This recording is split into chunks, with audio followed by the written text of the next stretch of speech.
कभी कभी मैं ये विषय बहुत प्यार से कह रहा हूँ, नाराज मत हो जाना। कभी कभी माननीय अध्यक्ष जी, ये विचार आता है उनके बयानों से, उनके कार्यक्रमों से, उनके कर्तृत्व से, जिस प्रकार से आप बोलते हैं, जिस प्रकार से मुद्दों से जुड़ते हैं, ऐसा लगता है कि आपने मन बना लिया है कि 100 साल तक सत्ता में नहीं आना है। कोई ऐसा नहीं करता जी। थोड़ी सी भी आशा होती, थोड़ा सा भी लगता हाँ यार देश की जनता फिर से फुलहार करेगी, तो ऐसा नहीं करते जी। और इसलिए खैर अब आपने ही तय कर लिया है 100 साल के लिए, तो फिर मैंने भी तैयारी कर ली है। सरकार का अंत विरोध करने की जिनको आदत लग गई है, सुबह सुबह शुरू हो जाते हैं। और यहां मैंने देखा हमारे अधीर रंजन जी कह रहे थे, क्या रखा है मोदी मोदी मोदी मोदी करते रहते हो, है यही कर रहे थे। हाँ, सब लोग मोदी मोदी मोदी बोल रहे हैं, आप क्यों बोल रहे हैं? सुबह सुबह होते ही शुरू हो जाते हैं। एक पल आप लोग एक पल मोदी के बिना नहीं बिता सकते। अरे मोदी तो आपकी प्राण शक्ति है। मोदी जी प्रधानमंत्री, इसलिए मोदी जी का नाम तो करना ही पड़ेगा। माननीय सदस्य प्लीज। माननीय आप अध्यक्ष जी, समझेंगे, समझाएंगे, आप पूरा सुनो, सब समझाएंगे।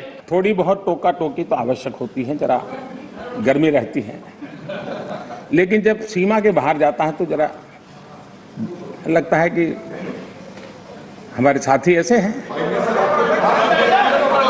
माननीय अध्यक्ष जी, उनकी पार्टी के एक एमपी ने चर्चा की शुरुआत की थी और यहां से कुछ छोटा मोटा नोकझोंक चल रहा था कि हमारे मंत्री प्रहलाद जी पीछे गए, सबको रोका और वहां से चैलेंज आई कि अगर हमें रोकोगे तो तुम्हारे नेता का ये हाल करेंगे। क्या इसी का ये हो रहा है क्या? माननीय अध्यक्ष जी, आपको दर्शन करने का मौका मिलेगा। माननीय अध्यक्ष जी, इसे रह नहीं जा सकता, कम से कम इसे करो। आपने आपको अब हर एक को अपना सीआर सुधारने की कोशिश तो करनी चाहिए, और मैं मानता हूं जितना किया है उससे आपका सीआर ठीक हो गया है। जिन लोगों को रजिस्टर करना है, आपके इस पराक्रम को कर लिया है जी, ज्यादा क्यों कर रहे हो? इस सत्र में तो कोई आपको नहीं निकालेगा, विश्वास करो। इस सत्र में आपको कोई निकालने का नहीं, मैं आपको गारंटी देता हूं।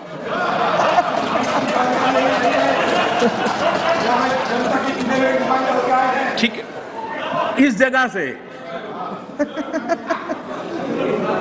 अरे वे ऐसे ही बच गए हो। माननीय अध्यक्ष जी, तमिलनाडु आखिर में 1962 में, यानी करीब 60 साल पहले आपको मौका मिला था। तेलंगाना बनाने का श्रेय लेते हैं, लेकिन तेलंगाना बनने के बाद भी वहां की जनता ने आपको स्वीकार नहीं किया। माननीय अध्यक्ष जी, सवाल चुनाव नतीजों का नहीं है, सवाल उन लोगों की नीयत का है, उनकी नेक दिली का है। इतने बड़े लोकतंत्र में इतने साल तक शासन में रहने के बाद देश की जनता हमेशा हमेशा के लिए उनको क्यों नकार रही है? और जहां भी ठीक से लोगों ने राह पकड़ ली, दोबारा आपको प्रवेश करने नहीं दिया है। इतना सारा होने के बावजूद भी हम तो एक चुनाव हार जाए ना, महीनों तक न जाने इकोसिस्टम क्या क्या करती है। इतना सारा पराजय होने के बावजूद भी न आपका अहंकार जाता है, न आपकी इकोसिस्टम आपके अहंकार को जाने देती है।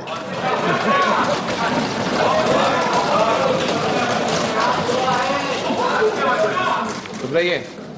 इस बार अधीर रंजन जी बहुत सारे शेर सुना रहे थे।